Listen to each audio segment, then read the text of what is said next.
Hello everyone, I Kuldeep welcome you all to today's daily news analysis, जहां पे हम दोनों हिंदू और इंडियन एक्सप्रेस की न्यूज को अच्छे से फॉलो करेंगे और उसमें जो भी इंपॉर्टेंट टॉपिक्स है उनको डिटेल में एनालाइज करेंगे। Okay, so let's start with the topics for today.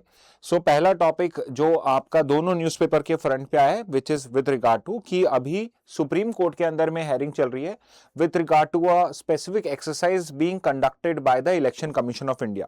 और जिस एक्सरसाइज की मैं बात कर रहा हूं उसको हम शॉर्ट में बोलते हैं एसआईआर, वैसे उसका फुल फॉर्म है स्पेशल इंटेंसिव रिवीजन। ओके, अब एज द नेम सजेस्ट कि ये एसआईआर क्या है, तो जिन्होंने पहले न्यूज एनालिसिस वॉच किया है उनको तो आइडिया होगा कि इलेक्टोरल रोल्स आपका इलेक्शन कमीशन बनाता है और उनको रेगुलरली रिवाइज करता है। For those who are not aware, उनके लिए थोड़ा ज्यादा इंपॉर्टेंट होगा कि ये समझना कि ये एसआईआर एक्सरसाइज क्या है, इसका लीगल बेसिस क्या है, ईसीआई को पावर कहां से मिलती है, क्यों ये करना इंपॉर्टेंट है। तो देखिए यहां पे जैसे नाम बता रहा है स्पेशल इंटेंसिव रिवीजन, तो यहां पे किसी चीज को वापस से रिवाइज करा जा रहा होगा, गो थ्रू करा जा रहा होगा।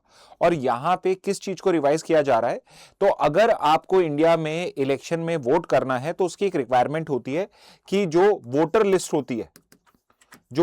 होती है, उसमें आपका नाम होना चाहिए। तो हर पर्टिकुलर कॉन्स्टिट्यूएंसी की एक वोटर लिस्ट होती है।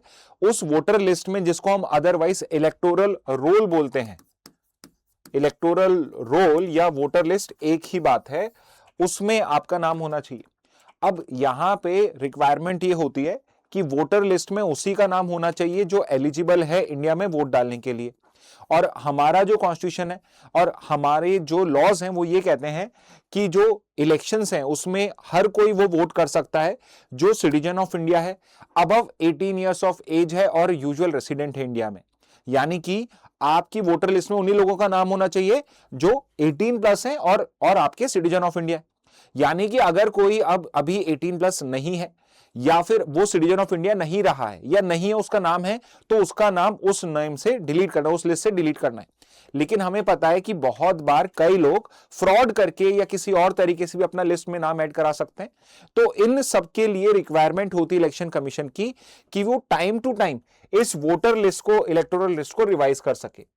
तो हमारी जो पार्लियामेंट है उसने रिप्रेजेंटेशन ऑफ पीपल एक्ट, एक अलग से एक्ट बनाया और उसमें इलेक्शन कमीशन को पावर दी कि वो जब चाहे तब एसआईआर, स्पेशल इंटेंसिव रिवीजंस कंडक्ट करा सकता है। तो यानी कि ईसीआई जो है ये अपने आप से एसआईआर नहीं कंडक्ट कराता है, उसके पास में specifically RPA, representation of people act के अंदर में पार्लियामेंट ने उसे पावर दी है कि आप time to time SIR, special intensive revision को कंडक्ट कराएं, सो दैट कि अगर कोई भी ऐसा पर्सन है जो अभी 18 प्लस नहीं है, उसका नाम इसमें एडेड हो चुका है, तो उस नाम को रिमूव करना। कोई सिटीजन था, अब सिटीजन नहीं है, उसका नाम रिमूव करना। But at the same time कोई अगर 18 प्लस हो चुका है या सिटीजन ऑफ इंडिया है लेकिन उसका नाम नहीं है, तो उसका नाम ऐड भी कराना। तो हमें यह लगता है, क्योंकि अभी जिस कंटेक्स्ट में हम इसे पढ़ रहे हैं कि बहुत सारे लोगों का नाम रिमूव किया जा रहा है, एसआईआर जो होती है वो सिर्फ नाम रिमूवल की एक्सरसाइज नहीं है, वो नाम एडिशन की भी एक्सरसाइज है। तो ये चीज याद रखना कि इसमें नाम को ऐड भी किया जाता है और रिमूव भी किया जाता है। लेकिन करंट कंटेक्स्ट जो है वो इसलिए ज्यादा न्यूज में है क्योंकि ये जो एसआईआर कंडक्ट कराई गई है, it is based on the allegation कि बहुत सारे non citizen, specifically illegal immigrants, जिन्होंने इंडिया के अंदर में इलीगली एंट्री करी थी and by getting certain government documents उन्होंने अपना नाम इलेक्टोरल रोल्स में ऐड करा दिया है, तो उसको रिमूव करना है। तो इसलिए पिछले साल आपकी जो इलेक्शन कमीशन ऑफ इंडिया है उसने करीब 20 इयर्स के बाद, तो 20 साल से एसआईआर कंडक्ट नहीं हुई थी, 20 इयर्स के बाद 2025 में, पिछले साल 2025 में एसआईआर पहली बार पिछले 20 साल में कंडक्ट कराई in the state of Bihar. Okay, and इसके अंदर में बहुत सारे लोगों का नाम रिमूव किया गया। और यहां पे इलेक्शन कमीशन ऑफ इंडिया ने looking at the success of SIR, इसके बाद एक और एसआईआर अनाउंस किया जिसको अब हम एसआईआर 2.0 कह रहे हैं। तो यहां पे बिकॉज बिहार में अलग से हुई थी, तो बिहार वाले एसआईआर को हम एसआईआर 1.0 कह रहे हैं, और क्योंकि आपके बाकियों में अलग से अनाउंस करी गई है तो उसको हम एसआईआर 2.0 कह रहे हैं। तो जो ये एसआईआर 2.0 है ये करंटली 9 स्टेट्स और 3 यूटीज में कंडक्ट किया जा रहा है। 9 स्टेट्स और 3 यूटीज में साइमल्टेनियसली कंडक्ट किया जा रहा है, जिसमें जो लार्जर स्टेट्स हैं लाइक यूपी, वहां पे मोर देन 1 करोड़ लोगों के नाम वहां से रिमूव हो चुके हैं, इसलिए थोड़ा बहुत कंट्रोवर्सी हो रहा है। और इन सब के बीच में एक बड़ा इश्यू जो सुप्रीम कोर्ट में रेस करा गया वो ये था कि जब यहां पे आपकी ईसीआई आपका एसआईआर कंडक्ट करा रहा है तो वो कहीं ना कहीं सिटीजनशिप को भी क्रॉस चेक कर रहा है और वो यहां पे ये डिटरमाइन कर रहा है कि कौन इंडिया का सिटीजन है या नहीं है। तो इनिशियली जब ये लास्ट ईयर हेयरिंग चल रही थी तो ईसीआई ने कैटेगोरिकली डिनाई किया कि यहां पे जो इलेक्शन कमीशन है वो सिटीजनशिप का डिटरमिनेशन नहीं कर रहा है और सिर्फ इलेक्टोरल रोल के पर्पस के लिए, क्योंकि उन्हें सिटीजनशिप प्रूव करनी है, इसलिए उसने एक लिस्ट ऑफ डॉक्यूमेंटेशन दिया है जिसके थ्रू आप सिटीजनशिप प्रूव कर सकते हो। लेकिन यहां पे प्रॉब्लम क्या थी, इलेक्शन कमीशन ऑफ इंडिया ने कुछ स्पेसिफिक डॉक्यूमेंट्स को यहां पे प्रूफ ऑफ सिटीजनशिप मानने से मना कर दिया कि ये जो है इन डॉक्यूमेंट्स को हम एक्सेप्ट नहीं करेंगे। जैसे उसके अंदर में आपके इलेक्शन कमीशन ने कहा कि हम आधार कार्ड को और हम राशन कार्ड को इन सब डॉक्यूमेंट्स को सिटीजनशिप का प्रूफ एक्सेप्ट नहीं करेंगे। तो पेटिशनर ने कोर्ट में आर्ग्यू करा कि अगर इलेक्शन कमीशन ऑफ इंडिया ये डिसाइड कर रहा है कि कौन से डॉक्यूमेंट्स आपके सिटीजनशिप के प्रूफ होंगे और कौन से नहीं होंगे, विच सिंपली मींस कि यहां पे सिटीजनशिप का डिटर्मिनेशन कौन कर रहा है, ईसीआई कर रहा है। तो सुप्रीम कोर्ट ने पिछले साल जजमेंट में क्या कहा कि apart from the documents list जो ईसीआई ने दिए, उसके अलावा जो आधार कार्ड है, राशन कार्ड है, अपार्ट फ्रॉम अदर डॉक्यूमेंट्स, इनको भी एक्सेप्ट किया जाए as a proof of citizenship और इसको आप डिनाई नहीं कर सकते हो। तो वहां पे इलेक्शन कमीशन ने इसको एक्सेप्ट कर लिया था, लेकिन केस फाइनलाइज नहीं हुआ था। और अब जब उसमें हेयरिंग चल रही है, कल जैसे सुप्रीम कोर्ट में हेयरिंग थी, तो इलेक्शन कमीशन ने यह आर्ग्यूमेंट दिया है कि यहां पे ये ईसीआई की ड्यूटी है कि जितने भी फॉरेनर्स हैं वोटर लिस्ट के अंदर में, उनको रिमूव करना, उनको वीड आउट करना, ये इलेक्शन कमीशन की ड्यूटी है। और यहां पे अगर इलेक्शन कमीशन एसआईआर कंडक्ट कराता है और उसके अंदर में कुछ डॉक्यूमेंट्स को अलाउ करता है, कुछ को नहीं करता है, तो ये उसकी कॉन्स्टिट्यूशनल ड्यूटी के अंदर में आती है और यहां पे सुप्रीम कोर्ट या कोई और बॉडी इस चीज के रिस्ट्रिक्ट नहीं कर सकती। तो कहीं ना कहीं यहां पे हम देख सकते हैं जो इलेक्शन कमीशन है वो भी अपना एक हार्ड स्टैंड ले रखा है यहां पे कि मैं भी यहां पे सिटीजनशिप को डिटरमाइन तो नहीं करूंगा, बट एटलीस्ट मैं सिटीजनशिप में कौन कौन से डॉक्यूमेंट्स अलाउ होंगे वो लिस्ट प्रोवाइड कर सकता हूं। और इस वजह से अभी जो इलेक्शन कमीशन है और पेटिशनर्स हैं, उनका सुप्रीम कोर्ट के अंदर में आर्ग्यूमेंट कंटिन्यू चल रहा है। ओके, तो ये तो है आपका करंट कंटेक्स्ट। अब यहां पे हम ये समझ लेते हैं कि इलेक्शन कमीशन ऑफ इंडिया के पास में एग्जैक्टली कौन कौन सी पावर है, कौन कौन से कॉन्स्टिट्यूशन के प्रोविजंस हैं, कौन कौन से हमारे लॉ के अंदर में प्रोविजंस हैं, जहां से इलेक्शन कमीशन को डिफरेंट पावर्स, ड्यूटीज और फंक्शंस एलोकेट होते हैं, और स्पेसिफिकली एसआईआर की जो पावर है वो कहां से आती है, and eight the same time जो करंट एसआईआर हैं, एसआईआर 1.0, 2.0, उनके मेन पॉइंट्स क्या है। ओके, तो इस चीज को समझने के लिए सबसे पहले आपको यह समझना पड़ेगा कि जो आपकी इलेक्शन कमीशन ऑफ इंडिया है वो किस टाइप की बॉडी है। तो इंडिया में जो इलेक्शन कमीशन ऑफ इंडिया है वो एक कॉन्स्टिट्यूशनल बॉडी है। ये एक कॉन्स्टिट्यूशनल बॉडी है, it's a constitutional body. Election commission of India क्या है, ये एक कॉन्स्टिट्यूशनल बॉडी है। अब हम किस बॉडी को कॉन्स्टिट्यूशनल बॉडी कहते हैं, कोई भी बॉडी जो कॉन्स्टिट्यूशन के अंदर में फॉर्म करी गई है उसे कॉन्स्टिट्यूशनल बॉडी कहा जाता है। तो कौन सा आर्टिकल है जो यहां पे ईसीआई को क्रिएट करता है और उसके प्राइमरी फंक्शंस एलोकेट करता है, तो वो है आपका आर्टिकल 324। एक ये ऐसा आर्टिकल है जो आपको याद होना चाहिए, बिकॉज आर्टिकल 324 आपसे डायरेक्टली भी पूछा जा सकता है कि which is the article which creates the election commission of India. तो you should know that it is article 324। तो आर्टिकल 324 सिर्फ इलेक्शन कमीशन ऑफ इंडिया को क्रिएट ही नहीं करता है, बट उसको और भी ज्यादा इंपॉर्टेंट पावर देता है। यहां पे ये ईसीआई को सोल बॉडी क्रिएट करता है, इंडिपेंडेंट सोल बॉडी क्रिएट करता है, जो पार्लियामेंट के इलेक्शंस को कंडक्ट कराएगी, स्टेट लेजिस्लेटिव असेंबलीज के इलेक्शंस को कंडक्ट कराएगी, and not just these, president और वाइस प्रेसिडेंट इनके इलेक्शंस भी कंडक्ट कराएगी। तो a total of 6 elections are conducted by the Election Commission of India, starting from the office of President, Vice President, Lok Sabha and Rajya Sabha. अब parliament में लोकसभा भी राज्यसभा भी दोनों के इलेक्शन कंडक्ट कराएगा, और स्टेट लेवल पे लेजिस्लेटिव असेंबली, लेजिस्लेटिव काउंसिल भी होता है। तो यहां पे ये 6 इलेक्शंस हैं जो आपके election commission of India conduct कराता है। इसके अलावा जो नॉर्मल सुपरिटेंडेंस है, यानी बेसिकली एक नजर बना के रखना और इवन डायरेक्ट करने की पावर की इलेक्शंस को कंडक्ट कैसे कराना है, ये पावर भी किसको दी गई है? इलेक्शन कमीशन ऑफ इंडिया को ही दी गई है। ओके और बिकॉज यहां पे एक general power of superintendence and direction दी गई है, इससे ही हम ये चीज ड्राफ्ट, यहीं से ही हम इस चीज को डिराइव कर सकते हैं कि इलेक्टोरल रोल्स को प्रिपेयर करना और रिवाइज करने की पावर भी किसके पास होगी? इलेक्शन कमीशन ऑफ इंडिया के पास में होगी। ओके सो ये आपका हो जाएगा आर्टिकल 324। इसके अलावा जो 324 से 327 के आर्टिकल्स हैं, सब इलेक्शन कमीशन ऑफ इंडिया से ही रिलेट करते हैं। लेकिन उसमें जो दूसरा एक और इंपॉर्टेंट आर्टिकल है, जहां से हमें यह पता पड़ता है कि हमारी एलिजिबिलिटी टू वोट क्या होगी इंडिया के अंदर में, वो गिवन है आर्टिकल 326 में। अब देखिए आर्टिकल 326 जो है, it talks about adult suffrage. Exactly ये बोलता है यूनिवर्सल एडल्ट सफरेज। ओके तो तीन टर्म्स हो गए, यूनिवर्सल हो गया, एडल्ट हो गया, सफरेज हो गया। अब सफरेज वर्ड का तो सिंपल मतलब होता है राइट टू वोट। ओके और यहां पे दूसरी चीज क्या बोल रहा है ये कि यूनिवर्सल है, एडल्ट है, सफरेज है, यानी इंडिया के अंदर में राइट टू वोट हर किसी को यूनिवर्सली अवेलेबल है, विच मींस कोई डिस्क्रिमिनेशन नहीं होना चाहिए religion, race, caste, sex, place of birth पे, और वो एक एडल्ट को मिलेगा। तो इंडिया में जो भी एडल्ट की डेफिनेशन में फॉल करेगा उसको ये राइट टू वोट मिल जाएगा। तो यहां पे इंडिया में एडल्ट की डेफिनेशन में कौन आ रहा है? जो पर्सन जो लेस देन 18 नहीं है। ओके पहले इसमें 21 ईयर्स से बिलो को, 21 से ऊपर का जो उसको राइट टू वोट था, बट हमने फिर जब एडल्ट की डेफिनेशन को 18 प्लस कर दिया तो नाउ एवरीवन हु इज 18 और मोर देन 18 ही और she would be eligible to get a vote. Second condition इसके अंदर से क्या है? सिटीजन ऑफ इंडिया होना चाहिए। और तीसरी कंडीशन है कि it should not be disqualified by law. Okay तो ये ग्राउंड्स नहीं दे रहा है, ग्राउंड्स मैंने ब्रैकेट में लिखे हैं आपको समझाने के लिए दिए हैं, जो पार्लियामेंट डिसाइड करे। हमारा जो लॉ है आर्टिकल 326 वो क्या कहता है कि that person should not be disqualified by law to be a voter. और इंडिया के अंदर में when are you disqualified to be a voter, कब आपका नाम रिमूव किया जा सकता है या ऐड करने से मना किया जा सकता है? अगर आप पर्सन ऑफ अनसाउंड माइंड हो then you can not vote. If you have some criminal charge against you then you can not vote.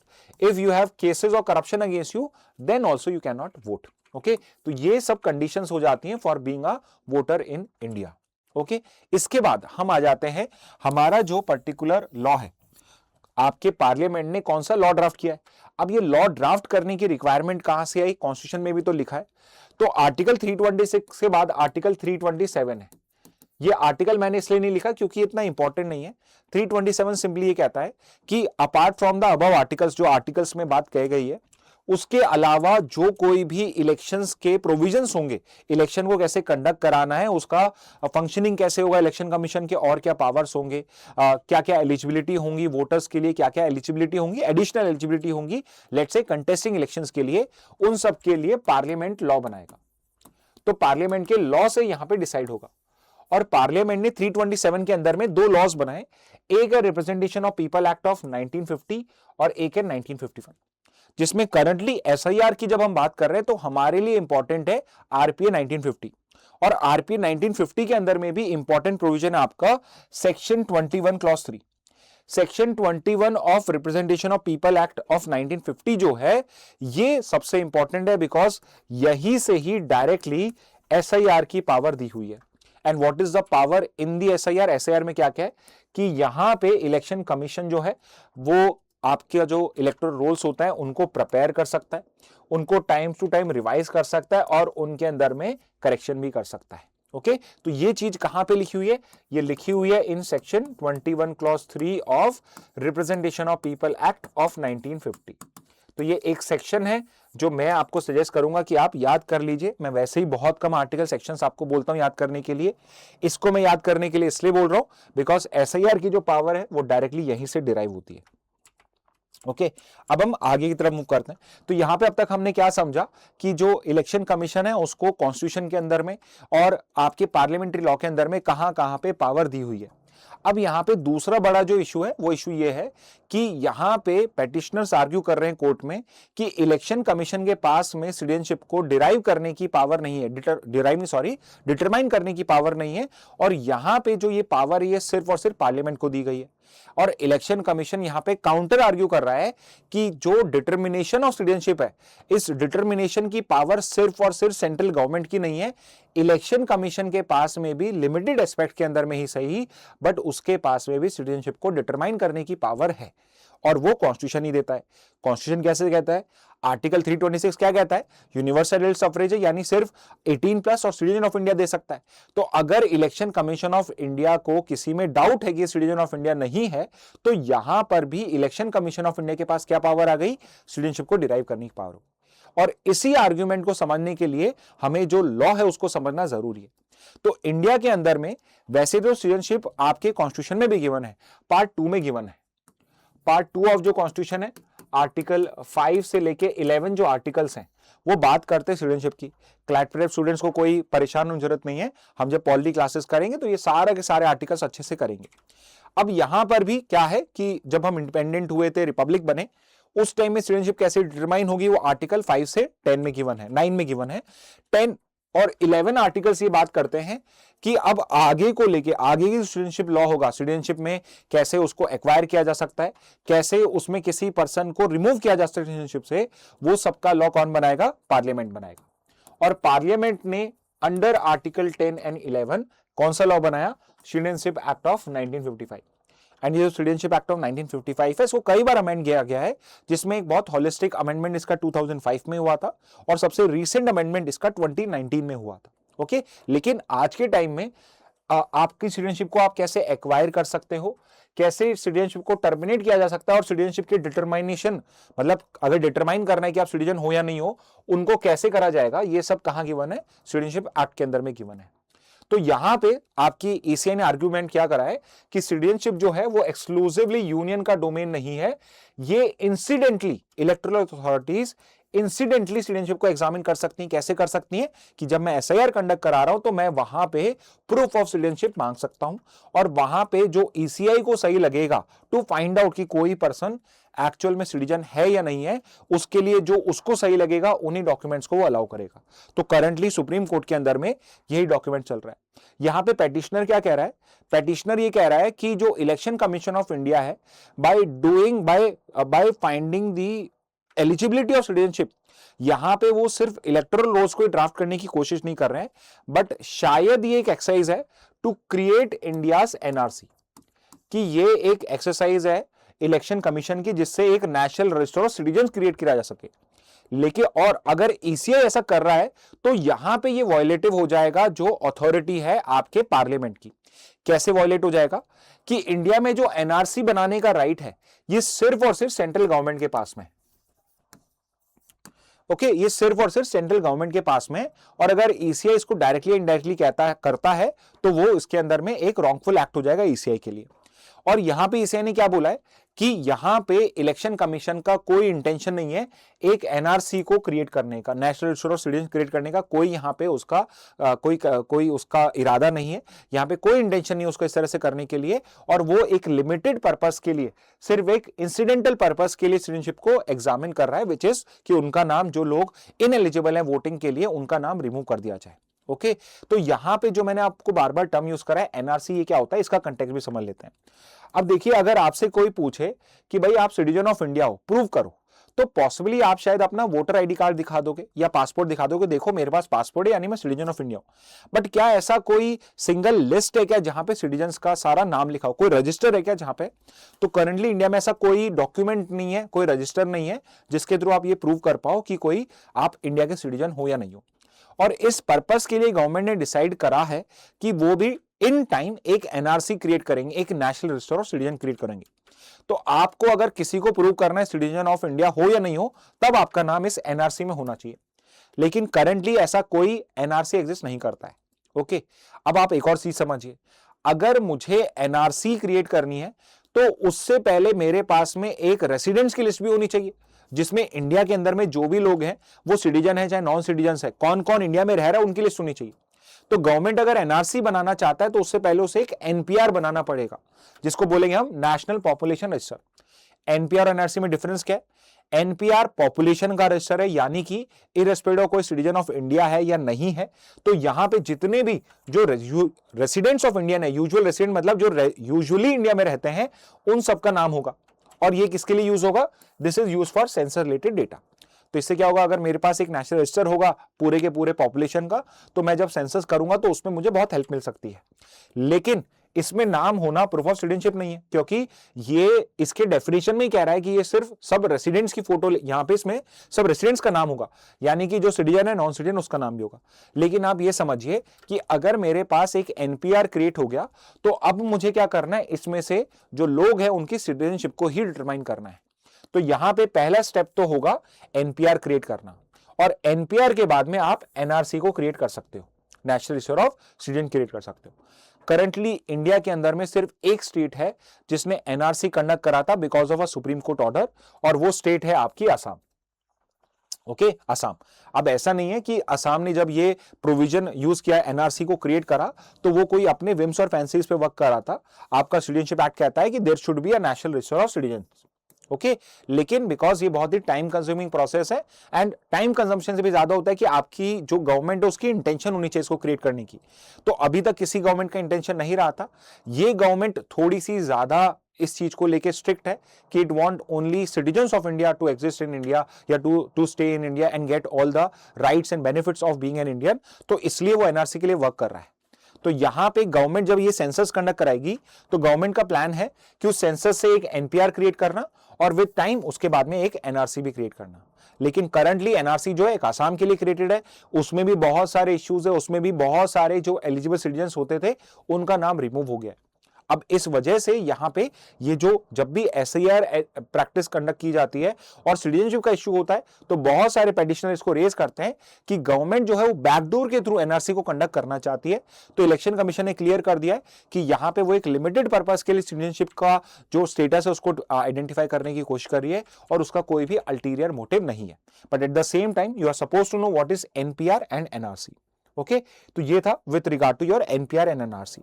अब यहां पे जो ईसीआई है उसने फाइनली सक्सेसफुली एसआईआर 1.0 तो कंडक्ट करा ही है, और एसआईआर 2.0 अभी वो करंटली 12 स्टेट्स और यूटीज के अंदर में कंडक्ट करा है, 9 states and 3 UTs to be exact. तो यहां पे एसआईआर क्या होता है, व्हाट एग्जैक्टली इज एसआईआर? तो जैसे मैंने आपको बताया कि इलेक्टोरल रोल्स को यहां पे रिवाइज करा जा रहा है। तो ये किस टाइप से वेरिफिकेशन हो रहा है? So it's a door to door document based verification of electoral rolls. तो इलेक्टोरल रोल्स के अंदर में आपका नाम नहीं है तो आप डॉक्यूमेंट शो करके अपना नाम ऐड करा सकते हो, और यहां पे जो इलेक्शन कमीशन है उसके जो पर्सनल्स हैं, उसके जो ऑफिशियल्स हैं, वो आपके घर पे आएंगे, यानी डोर टू डोर वेरिफिकेशन किया जाएगा कि आपका नाम, क्या आप एलिजिबल हो या नहीं हो to be in the voter list. और इसका ऑब्जेक्टिव क्या है? It's objective is to basically remove foreign nationals names, कि बहुत सारे फॉरेन नेशनल्स है जिनका नाम एंटर हो गया। दूसरा, very importantly, duplicate entries. It is possible कि एक पर्सन है जिसने लेट्स से कोई गांव में रहता था, वहां पे जब वो 18 प्लस था उसका नाम ऐड हो गया, एंड उसके 5-7 साल बाद उसने अपनी सिटी चेंज कर ली। अब वो जब नई सिटी में गया, दूसरे स्टेट में चला गया, तो वहां पर भी उसने क्या करा, अपना नाम वहां पे भी एंटर करा लिया। तो बिकॉज पिछले कई साल से डॉक्यूमेंट वेरिफिकेशन नहीं हुआ है, तो आज के टाइम में वो पर्सन एलिजिबल है, शायद उसे पता भी नहीं हो, बट वो एलिजिबल है अपने गांव में भी वोट करने को और सिटी में आके भी वोट करने को। ऐसा क्यों? क्योंकि उसका दोनों वोटर लिस्ट में नाम है। ओके, तो ये इश्यूज रेज ना हो इसलिए डुप्लीकेट एंट्रीज को भी रिमूव करना है। डिसीज वोटर्स, यस, ये भी इंपॉर्टेंट है। बहुत सारे लोग हैं जिनका वोटर लिस्ट में नाम है, बट बिकॉज रिवीजन नहीं हुआ है, although they have died, still उनका नाम उस लिस्ट में एग्जिस्ट करता है, तो उनका भी रिमूव हो जाता है। और कोई अगर इन एलिजिबल पर्सन है तो उनका नाम भी, तो जैसे कि कोई अगर अनसाउंड माइंड का हो चुका है, कोई करप्शन के केस में जेल के अंदर में है, कोई यहाँ पे क्राइम कमिट कर चुका है और जेल के अंदर में है, तो उन सारे केसेस के अंदर में क्या होगा, उसका नाम भी रिमूव कर दिया जाएगा। और उसके लिए एसआईआर 1.0 हमने कंडक्ट करी है बिहार में, और SIR 2.0 इन 9 स्टेट्स प्लस 3 यूटीज। ओके, तो ये पूरी की पूरी जो न्यूज है, जो पूरी की पूरी आपकी न्यूज है, हमने यहां पे कंप्लीट इसको कवर कर लिया है। ओके, सो अब आगे मूव करते हैं नेक्स्ट न्यूज के ऊपर पे। सो एक और इंटरेस्टिंग केस है आपके लिए। तो यहां पे मद्रास हाई कोर्ट ने एक इश्यू चल रहा था एक टेंपल के अंदर में, उसको रिजॉल्व कर दिया फाइनली एक डिविजनल बेंच। डिविजनल बेंच का मतलब होता है कि 2 जज बेंच है, ठीक है। तो सिंगल बेंच होती है, सिंगल बेंच के बाद में डुअल बेंच बोलते हैं या डिवीजन बेंच बोलते हैं, कंफ्यूज मत होना। डिविजनल बेंच का मतलब होता है 2 जज बेंच। तो यहां पे मद्रास हाई कोर्ट की 2 जज बेंच ने एक इंपॉर्टेंट जजमेंट दिया है। तो जो जजमेंट दिया उससे पहले हम इस पर्टिकुलर इश्यू का कंटेक्स्ट समझ लेते हैं।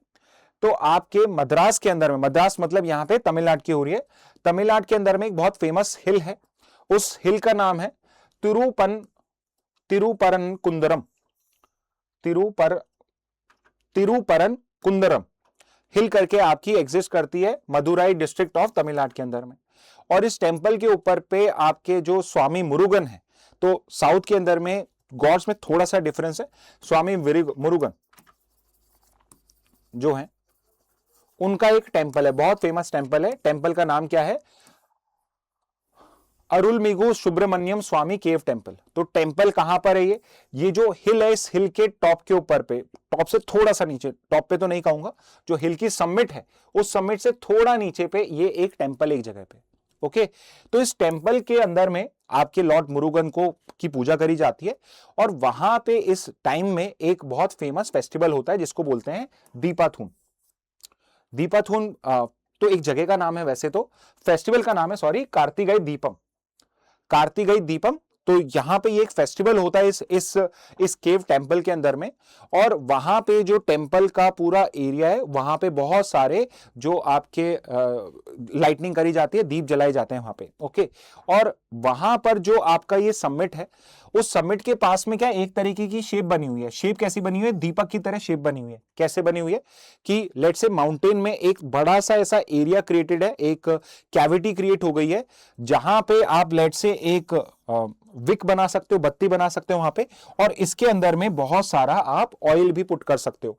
तो कैविटी ऐसे क्रिएट हो गई है माउंटेन के अंदर में कि आप चाहो तो माउंटेन का जो बेस है उसको, उसकी बाउंड्री बना सकते हो, वहां पे आप ऑयल ऐड कर सकते हो और वहां पे एक विक लगा के दीपाथुन कर सकते हो। तो जब इस तरह का कोई एग्जिस्टेंस, इस तरह का कोई स्टोन पिलर या इस तरह का कोई नेचुरल कैविटी क्रिएट हो जाता है, तो उसको बोला जाता है दीपाथुन। दीपाथुन तो क्या है ये? A stone pillar with a carved cavity capable of holding oil and wick. तो यहां पे भी एक इस तरह से पिलर टाइप क्रिएट हो गया है, जहां पे एक डिप्रेशन है जिसमें आप ऑयल फिल कर सकते हो और विक कर सकते हो, और वहां पे आप क्या कर सकते हो? एक लैंप लाइटनिंग कर सकते हो।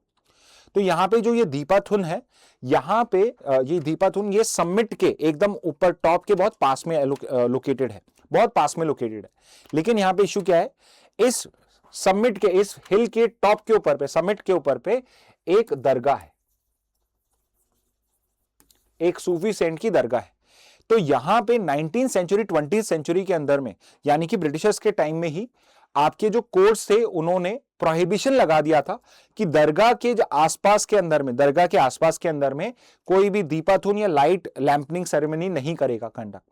तो यहां पे अभी पिछले साल ही एक पेटिशनर कोर्ट में गया और वहां पे उसने रिक्वेस्ट करी कि जो ये दीपाथुन है, ये मेरा इंपॉर्टेंट रिलीजियस प्रैक्टिस है और यहां पे किसी और पर्सन के रिलीजियस सेंटिमेंट्स हर्ट नहीं हो रहे हैं, इसलिए मुझे दीपाथुन करने की परमिशन अलाउ की जाए।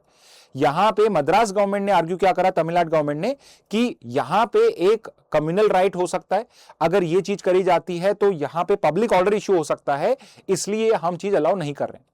लेकिन मद्रास हाई कोर्ट ने क्या बोला कि यहां पे कोई भी पब्लिक ऑर्डर इशू नहीं दिख रहा है और ये गवर्नमेंट की ड्यूटी है, स्टेट की ड्यूटी है कि वो यहां पे रिलीजियस राइट्स को और आपके जो इंडिविजुअल राइट्स हैं इनको बैलेंस करे, और कहीं ना कहीं यहां पे दीपाथुन का जो राइट है उसको एक्सरसाइज कराया जा सकता है। एट द सेम टाइम यहां पे डिस्ट्रिक्ट कलेक्टर को उन्होंने ऑर्डर करा कि अगर कोई पर्सन दीपाथुन करना चाहता है तो उसको करना दिया जाए।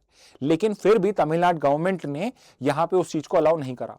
तो इसके बाद में जो पेटिशनर है उसने डिविजनल बेंच को, मतलब डबल बेंच, दो लोगों की जज की बेंच को वापस अपील करा कि इस जजमेंट को अप्लाई किया जाए, इसको यहां पे प्रमोट किया जाए।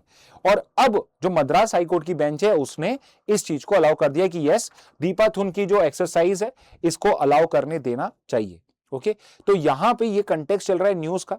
तो इस न्यूज में आपके लिए समझना बहुत जरूरी है, अपार्ट फ्रॉम जो मैंने समझा ही दिया है, उसके अलावा ये समझना जरूरी है कि कौन कौन से इंपॉर्टेंट यहां पे फैक्ट्स हैं जो आपसे पूछे जा सकते हैं।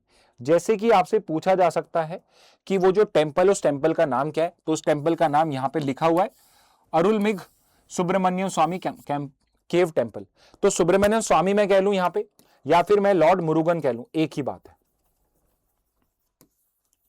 जितनी मेरी लिमिटेड अंडरस्टैंडिंग है सदर्न गॉड गॉडेसेस की, तो जो लॉर्ड मुरुगन है it is the other name of, और it is south Indian name of lord Kartikeya only. And I am sure some of you might be aware कि lord Kartikeya is the son of lord Shiva only, ठीक है। तो उन्हीं के जो बेटे हैं कार्तिकेय, बड़े बेटे कार्तिकेय, वो उनको ही मुरुगन कहा जाता है। ओके, तो अरुलमिगु सुब्रमण्य स्वामी केव टेंपल में है ये, कौन सी हिल के ऊपर पे, तिरुपरनकुंद्रम, तिरुपुरकंदरम हिल, मदुरई तमिलनाडु के अंदर में है, डेडिकेटेड टू, यहाँ पे लॉर्ड मुरुगन सुब्रमण्यम स्वामी लिखा है। इसके अलावा एग्जामिनर थोड़ा सा स्मार्ट बन के आपसे दरगाह का नाम भी पूछ सकता है, तो दरगाह किसकी है, सूफी सेंट सिकंदर बादशाह, ठीक है, सिकंदर बादशाह की सूफी सेंट है, और कहां पे लोकेटेड है, समिट, समिट मतलब एकदम टॉप के ऊपर पे लोकेटेड है।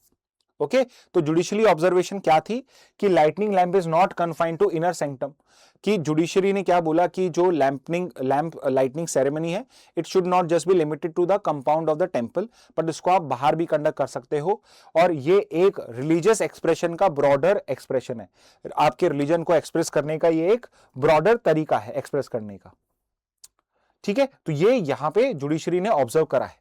अगर मैं आपको एक बैकग्राउंड दूं, इसकी लिटिगेशन हिस्ट्री क्या है, 1920 में एक सिविल सूट फाइल होता है। सिविल सूट कब फाइल होता है, लेट्स से कि मुझे प्रॉपर्टी का ओनरशिप आइडेंटिफाई करना है, तो टेंपल का जो देवस्थानम है, मतलब जो टेंपल का ट्रस्ट है, उसने पूरे हिल को यहां पे क्लेम करा। 1923 के अंदर में जो ट्रायल कोर्ट है, उसने क्या डिग्री दी, मेजॉरिटी ऑफ हिल और पिलग्रिम पाथ, जो रास्ता है वो सब टेंपल का पार्ट है, लेकिन जो टॉप मोस्ट पीक है, जो एकदम समिट है, वहां पे जो मॉस्क एरिया, उसमें मुस्लिम्स की ओनरशिप होगी, और उसका जो रास्ता स्टेप्स हैं वो भी मुस्लिम ओनरशिप में होगा। 1996 में भी मद्रास हाईकोर्ट का जजमेंट आता है, जहां पे टेंपल का जो मंडपम मतलब जो टेंपल का जो कंपाउंड एरिया है, बड़ा एरिया है, वहां पे आप दीपम कर सकते हो, और जो दरगाह है उसके 15 मीटर, मतलब समिट को छोड़ के 15 मीटर के एरिया के आसपास में आप यहां पे ऑल्टरनेट साइट के अंदर में ये चीज कर सकते हो। 2021 के अंदर में एक वुडन फ्लैग स्टाफ, मतलब एक पोल को रिप्लेस करने की बात थी, तब वहां पे एक डिस्प्यूट अरोज हुआ था, ये लेकिन पब्लिक ऑर्डर में गवर्नमेंट जो थी उसने इन्वॉल्व हुआ और उसको फाइनली सॉल्व कर लिया था। 2025 के अंदर में वहां पे दरगाह के पास में एनिमल सेक्रीफाइस होती थी। Looking at the religious sentiments, animal sacrifice भी यहां पे अलाउ नहीं किया गया फिर। ओके, और प्रेजेंटली क्या केस है, प्रेजेंटली केस यही है कि परमिशन मांगी गई है, कार्तिकेय दीपम फेस्ट है, तो दीपाथून के अंदर में भी उन्होंने बोला कि हमारे पास में राइट होना चाहिए। स्टेट ने मना कर दिया, lamp was not lit, appeal, यहां पे अपील को फाइल किया गया, और अब क्या बोला गया कि लैंप लिट कर सकते हैं, तो यहां पे लैंप लिट कर सकती हैं जो भी आपके पेटिशनर्स हैं, बट एक लिमिटेड राइट करा गया, मतलब रिस्ट्रिक्शंस लगाए। क्या बोला है कि जो देवस्थानम है, जो उस टेंपल को रन करती है, उसमें कुछ लिमिटेड टीम क्रिएट होगी और वो जाके करेंगे, कोई पब्लिक अलाउड नहीं होगी जो वहां पे जाएगी, और डिस्ट्रिक्ट कलेक्टर को ऑर्डर किया कि आपको कोऑर्डिनेट और सुपरवाइज करना है। ओके, तो ये यहां पे आपके मद्रास हाईकोर्ट ने दीपाथून को करने का यहां पे राइट जो है वो प्रोवाइड कर दिया है। अब ये राइट कहां से आता है, तो आर्टिकल 226 है कॉन्स्टिट्यूशन का, जिसमें हाई कोर्ट के पास में रिट को इश्यू करने का, जैसे यहां पे मैंडेमस की रिट इश्यू करी होगी, पब्लिक ऑफिशियल को अपनी ड्यूटी करने के लिए ऑर्डर पास करना, तो यहां पे हाई कोर्ट एक रिट इश्यू कर सकता है for enforcement of fundamental rights as well as any other legal right. तो यहां पे तो जो पर्सन है उनका राइट टू रिलीजन भी इन्वॉल्व है, लेकिन राइट टू रिलीजन नहीं होता, कोई लीगल राइट होता तो वो भी आर्टिकल 226 में हाई कोर्ट जो है उसको वहां पे इन्फोर्स करा सकता था। नेक्स्ट पे आ जाते हैं, तो न्यूज आई है, ISRO calls for proposals from Indian scientist to analyze data from Aditya L1।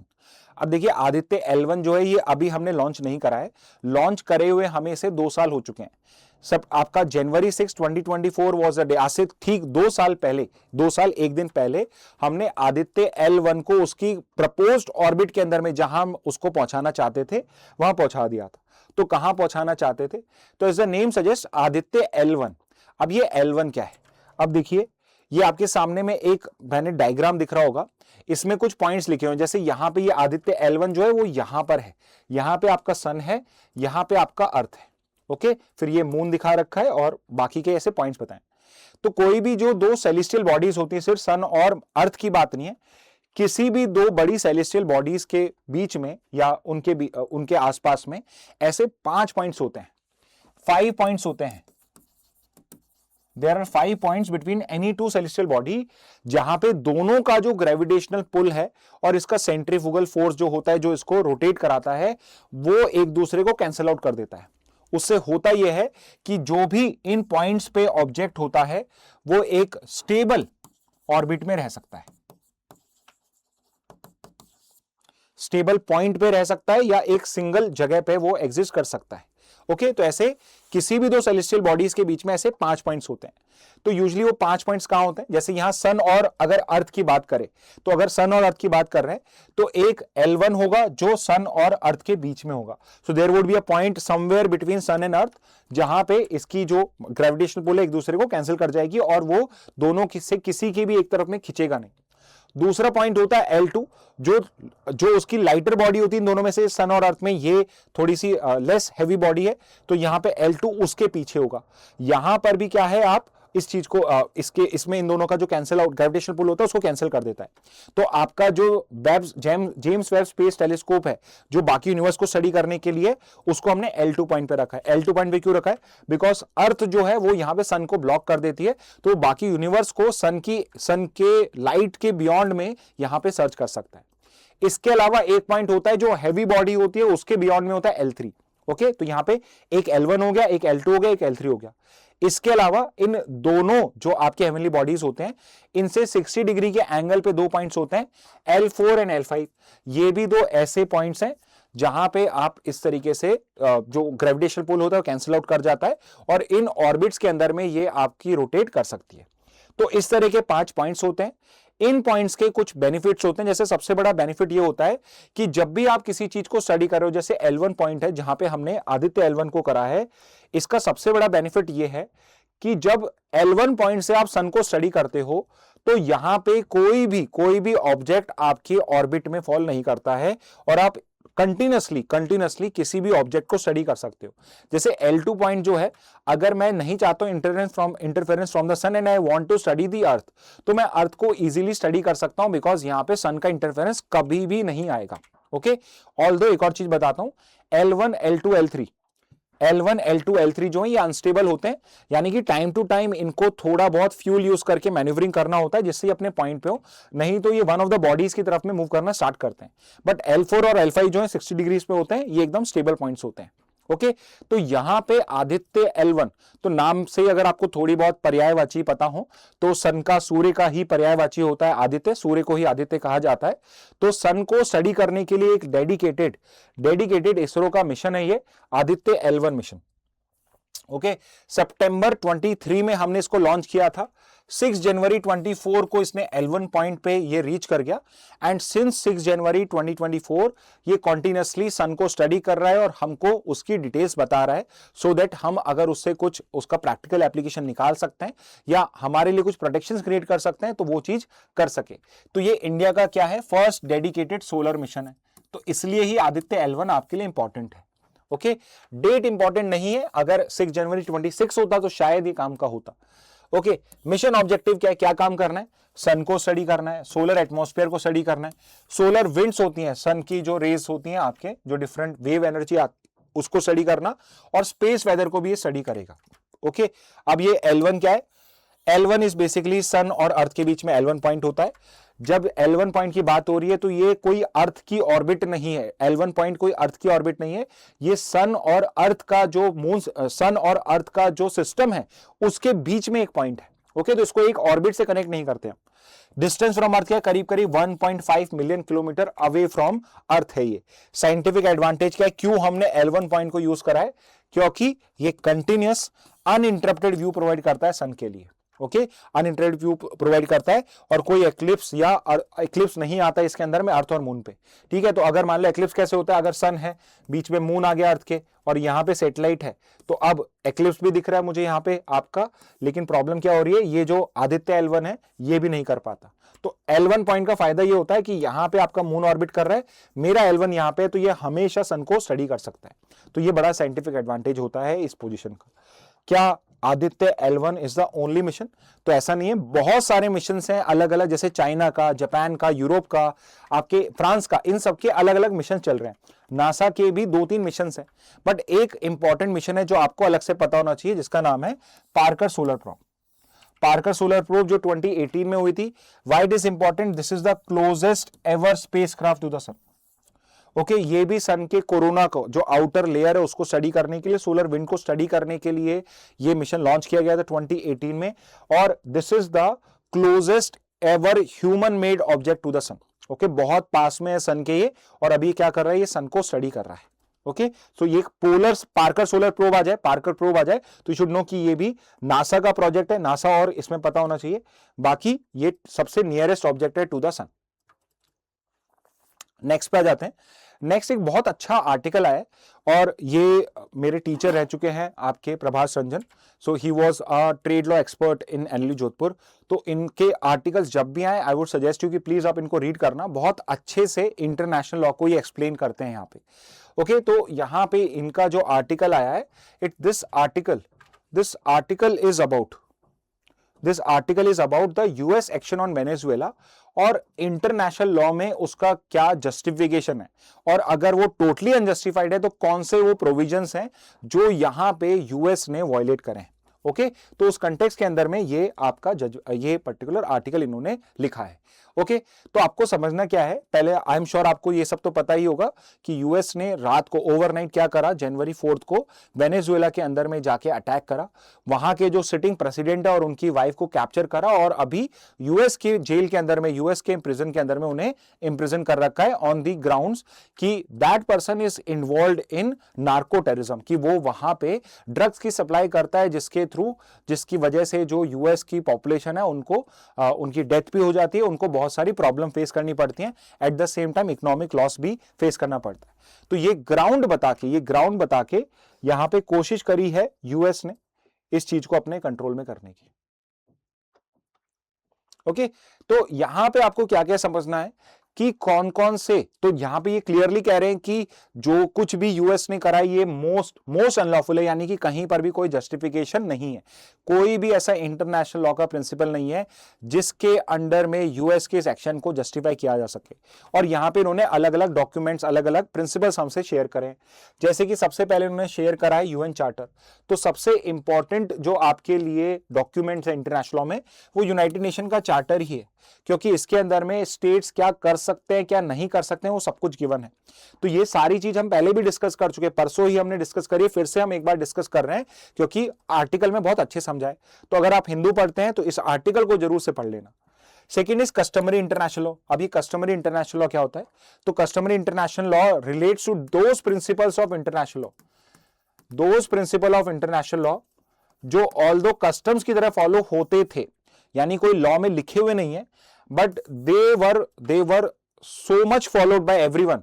There was hardly any breach of such principles, so much so कि आज के टाइम में उनको लॉ का यहां पे स्टेटस प्रोवाइड कर दिया गया।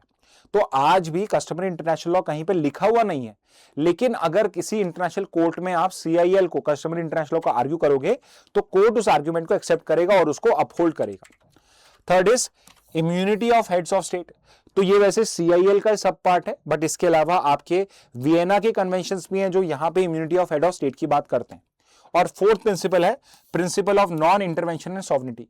नॉन इंटरवेंशन का प्रिंसिपल ये कहता है कि अगर कहीं पे कोई सॉवरेन स्टेट इन्वॉल्व है तो उस सॉवरेन स्टेट के इंटरनल डायनेमिक्स के अंदर में कोई भी फॉरेन स्टेट इंटरफेयर नहीं कर सकती है।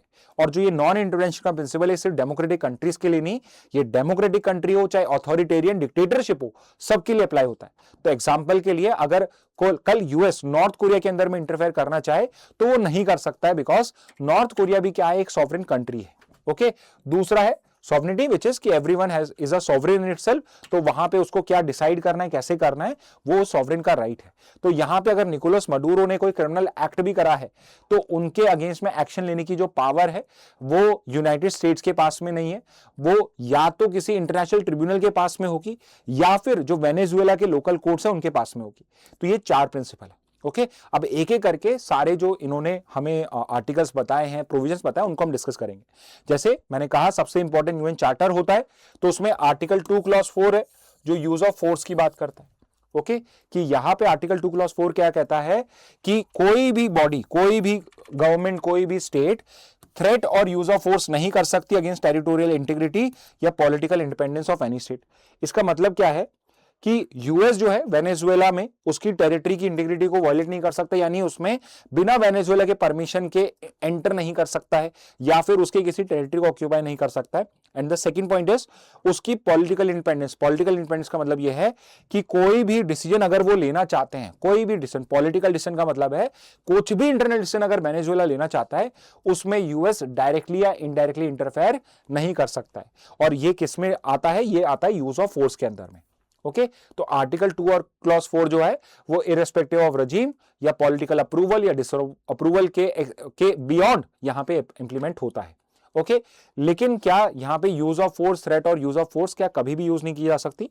सो there is only one exception, और वो एक्सेप्शन है आर्टिकल 51 के अंदर में ऑफ यूएन चार्टर ओनली, जो कहता है आप सेल्फ डिफेंस के केस में, only in case of self defence आप यूज कर सकते हो, लेकिन कब?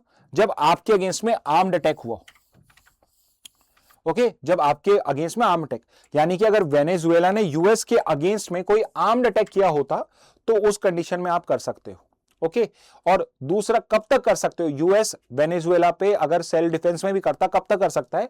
जब तक सिक्योरिटी काउंसिल एक्ट नहीं करता। तो लेट्स से अगर यूएन सिक्योरिटी काउंसिल वोट करता है और उसके बाद यूएन फोर्सेस को सेंड कर देता है तो फिर यूएस इंटरफेयर नहीं कर सकता। ओके, तो लिमिटेड ही स्कोप के अंदर में यहां पे आप सेल्फ डिफेंस जो है उसको यूज कर सकते हो आर्टिकल 51 में।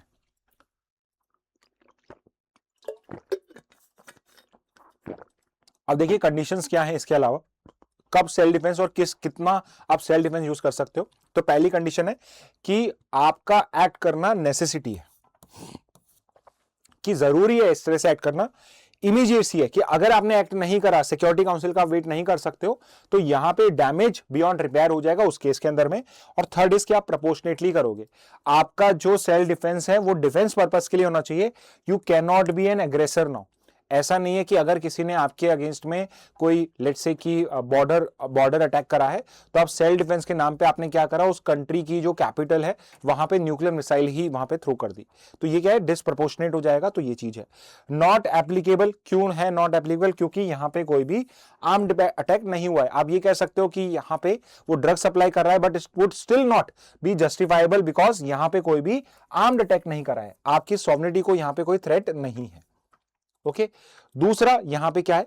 यूएन सिक्योरिटी काउंसिल अगर ऑथराइज कर देता है तो उस केस के अंदर में जो यूएन सिक्योरिटी फोर्सेस हैं या कोई कंट्री जाके वहां इंटरफेयर कर सकती है। लेकिन इस केस में क्या है? कोई भी सिक्योरिटी काउंसिल का ऑथराइजेशन रेजोल्यूशन नहीं है, यानी कि जो मेन यूएन चार्टर के प्रोविजंस हैं दोनों के दोनों यहां पे वायलेट कर दिए गए। इसके बाद में जो कुछ डॉक्ट्रिन्स हैं जो यूज करी जाती हैं वो भी यहां पे अप्लाई नहीं होती या फिर वो एक्चुअल में एक्सेप्टेबल नहीं है। जैसे कि कई लोग बोलते हैं कि इट इज अ प्रीएम्प्टिव या एंटिसिपेटरी सेल्फ डिफेंस। प्रीएम्प्टिव का मतलब ये होता है कि आप सेल्फ डिफेंस में एक्ट कर रहे हो बट लेट्स से आपको पहले से इंटेलिजेंस मिल गई कि मेरे ऊपर पे अटैक होने वाला था, तो आपने प्रीएम्प्टिवली स्ट्राइक कर लिया। ऐसे सपोज करिए कि यूएस के पास में इंटेलिजेंस आती कि वेनेजुएला यूएस पे अटैक करने वाला है, और इस इंफॉर्मेशन को जान के यूएस ने क्या करा? वेनेजुएला के अटैक करने से पहले ही अटैक कर दिया। अब यहां पे दो आर्ग्यूमेंट्स हैं। पहला आर्ग्यूमेंट तो यह है कि ये जो आपकी प्रीएम्प्टिव की राइट है सेल्फ डिफेंस वाली, ये बहुत जगह एक्सेप्टेबल ही नहीं है। जैसे कि यूएन चार्टर प्रीएम्प्टिव स्ट्राइक की बात नहीं करता है। और दूसरा यह है कि इस केस में यूएस वेनेजुएला के केस में ये प्रिंसिपल अप्लाई नहीं हो रहा है। This is not applicable right now. Second है ह्यूमैनिटेरियन इंटरवेंशन के लिए, कि एग्जाम्पल के लिए यूएस क्लेम्स कि हमने वेनेजुएला में इसलिए इंटरफेयर करा है बिकॉज वहां पे लेट्स से ह्यूमन राइट के वॉयलेशन हो रहे हैं। तो बहुत बार कंट्री स्पेसिफिकली यूएस जो होता है बहुत बार ह्यूमैनिटेरियन इंटरवेंशन के नाम पे इस तरीके से इंटरफेयर करता है, लेकिन इंटरनेशनल लॉ में ये भी कोई एक्सेप्टेबल डॉक्ट्रीन नहीं है। तो ये भी अप्लाई, और वेनेजुएला केस में अप्लाई भी नहीं हो रहा है। थर्ड क्या है? लॉ इन्फोर्समेंट जस्टिफिकेशन, कि हमें फॉरेन लीडर्स को अरेस्ट ले करना है बिकॉज उनके अगेंस्ट में इंडिया के अंदर में केस है। तो आप ऐसे समझ लो कि लेट्स से डोनाल्ड ट्रंप जो वैसे भी बहुत सारे फ्रॉड्स करते आए हैं, उन्होंने इंडिया के अंदर में फ्रॉड कर दिया, तो इंडिया की जो आर्म फोर्सेस हैं वो यूएस में जाएं और डोनाल्ड ट्रंप जो सिटिंग प्रेसिडेंट है उनको कैप्चर करके इंडिया लाए, क्लेमिंग कि उनके अगेंस्ट में इंडिया के अंदर में केसेस लॉन्च करे हुए हैं। तो ये भी कोई एक्सेप्टेबल नहीं है, इसका इंटरनेशनल लॉ में कोई बेसिस ही नहीं है। तो यहां पे आपको सबसे इंपॉर्टेंट प्रिंसिपल क्या समझ में आ रहा है? सॉवरेनिटी जो है, सॉवरेनिटी जो है ये सबसे इंपॉर्टेंट प्रिंसिपल है। ओके तो यहां पे इसके अगेंस्ट में क्या हो जाएगा, सॉवरेनिटी का जो प्रिंसिपल है ये फाउंडेशनल प्रिंसिपल है, क्योंकि अगर हम सॉवरेनिटी को एक्सेप्ट नहीं करेंगे तो कोई भी कंट्री अपने मर्जी से कहीं भी इंटरफेयर कर सकता है, जो यूएस एकदम इल फेमस रहा है इस चीज को करने के लिए। It is not the first time कि उसने ऐसे इंटरफेयर करा हो। आज से करीब करीब आप पिछले 200 ईयर्स में अगर यूएस की हिस्ट्री देखोगे, स्पेसिफिकली पिछले 100 ईयर्स के अंदर में यूएस जो है उसने करीब करीब 70+ इंटरवेंशंस कंडक्ट करे हैं पिछले 100 ईयर्स में in different third countries. Okay तो यहां पे स्टेट्स क्या है, एक्सक्लूसिव अथॉरिटी होती है over internal affairs. Use of force और कोवर्जन अगर करते हो तो सॉवरेनिटी वायलेट होती है, पॉलिटिकल इंडिपेंडेंस, यानी कहीं ना कहीं आर्टिकल 2 क्लॉज 4 का वायलेशन यहां पे एक्सप्लेन करा हुआ है। ओके तो ये प्रिंसिपल हो जाएगा। इसके अलावा और कौन से आर्ग्यूमेंट्स इस आर्टिकल में आपको पढ़ने को मिलेंगे, तो आपके जो ऑथर है वो article 2 clause 4, article 51, different principles उनको तो एक्सप्लेन कर ही रहे हैं, बट हेड ऑफ स्टेट का जो इम्यूनिटी का प्रिंसिपल है वो भी इंपॉर्टेंट है।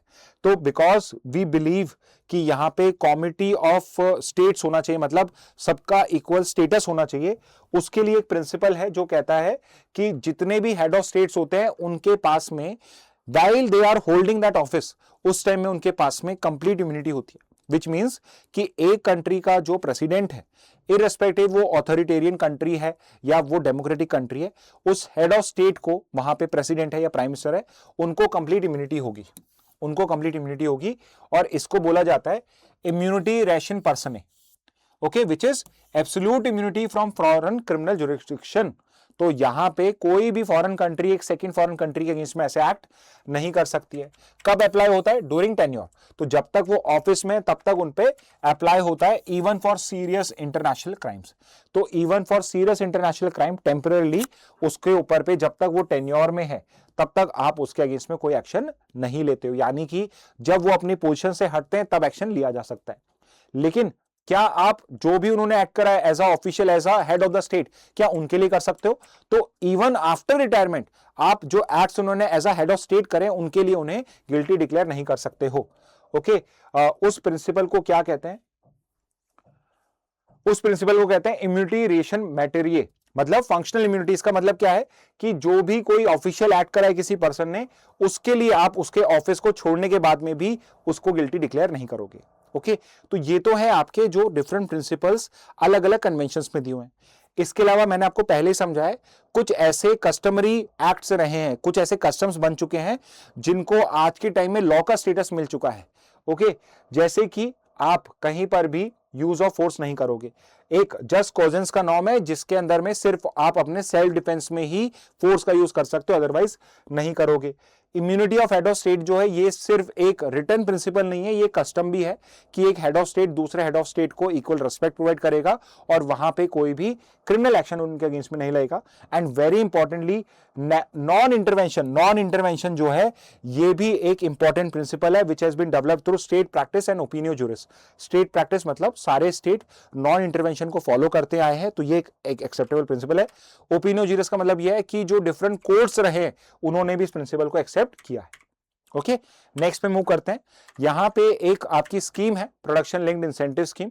मिनिस्ट्री ऑफ हेवी इंडस्ट्रीज जो ऑटोमोबाइल इंडस्ट्री में स्कीम को रन करती है, पीएलआई स्कीम को, उसने यहां पे प्रपोजल दिया है कि हमें पीएलआई एलोकेशन को डबल कर देना चाहिए 5800 करोड़ तक। अब ये पीएलआई स्कीम क्या है? अब देखिए इंडिया में हम कोशिश कर रहे हैं कि इंडिया के अंदर में हम प्रोडक्शन को इंक्रीज करें, हमारे इंडिया के अंदर में हम इंपोर्ट कम करें, सेल्फ प्रोड्यूस करें और हो सके तो एक्सपोर्ट भी करें। तो यहां पे एक्सपोर्ट को प्रमोट करने के लिए, इंडिया के अंदर में प्रोडक्शन को प्रमोट करने के लिए हमने पीएलआई स्कीम को लॉन्च किया, प्रोडक्शन लिंक्ड इंसेंटिव स्कीम। अगर मैं सिंप्लीफाई करके बताऊं, गवर्नमेंट आपको सेट टारगेट देगी प्रोडक्शन को बढ़ाने के लिए। एग्जांपल के लिए अगर आप एक कार बनाते हैं और लेट से आप महीने में 100 कार्स बनाते हैं, तो आपको यहां पे एक प्रोडक्शन टारगेट दिया जाएगा कि एग्जांपल के लिए कि गवर्नमेंट कहेगी कि अगर आप महीने की 100 बनाते हो, अगर आप अपना प्रोडक्शन 20% इंक्रीज कर दोगे, लेट से आप 100 की जगह 120 कार्स बनाओगे, तो मैं अब आपको हर कार के ऊपर पे 1 लाख की सब्सिडी प्रोवाइड करूंगा। ओके जैसे मैंने यहां पे क्या करा कि आपने लेट से 100 कार्स बनाई, हर कार जो है वो 20 लाख की थी, लेकिन आप पीएलआई स्कीम में पार्टिसिपेट करा और उसका जो टारगेट आपने कंप्लीट कर दिया 120 कर दिया, तो आपकी जो कार है वो जो 20 लाख की थी अब आप मार्केट में 19 लाख में सेल कर पाओगे, बिकॉज 1 लाख यहां पे गवर्नमेंट पे करेगी। या फिर ऐसे भी कह सकती है कि अगर आपने 20% टारगेट अचीव करा या 30% टारगेट अचीव करा तो आपका जो टैक्स रेट है, अगर 20% टैक्स लगता था तो मैं अब आपके ऊपर पे 15% ही टैक्स लगाऊंगा। तो ये क्या होता है, प्रोडक्शन को इंक्रीज करने के लिए प्रोडक्शन लिंक्ड इंसेंटिव्स आपको प्रोवाइड करे जाते हैं कि अगर आपने टारगेट अचीव करा तो आपको ये इंसेंटिव मिलेगा, जिससे जो फैक्ट्रीज हैं वो ऑटोमेटिकली प्रमोट हो अपने प्रोडक्शन को इंक्रीज करने के लिए। ओके, तो इंसेंटिव्स किससे लिंक्ड होते हैं, इंक्रीमेंटल प्रोडक्शन से, मतलब कि आपका प्रोडक्शन इंक्रीज होना चाहिए। लेकिन इसका दूसरा भी है, दूसरा क्या है, value addition within India.